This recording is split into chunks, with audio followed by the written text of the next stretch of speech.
السلام عليكم، الله يصبحكم بالخير. اخواني اعضاء جروب الخاص بإدارة حملة بن باحص، احب اني اشيد بالشاعر الكبير مسفر بن سالم بن دحلان العاطفي بيض الله وجهه، شعلة نشاط، شخص متعاون متجاوب متفاعل. قصائد ما شاء الله تبارك الرحمن جزء الاشخاص اللي مشاركين.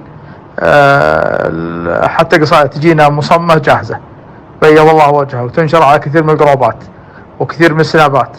وصراحة انه يعني حرك الحملة بشكل قوي، وهذا الشيء يسرنا. حبيت اني ارفع البيضاء واقول بيض الله وجهك يا ابو سالم من الباب مكة. اشهد بالله انك ترفع الراس، واشهد بالله انك فخر، واشهد بالله انك تجمل.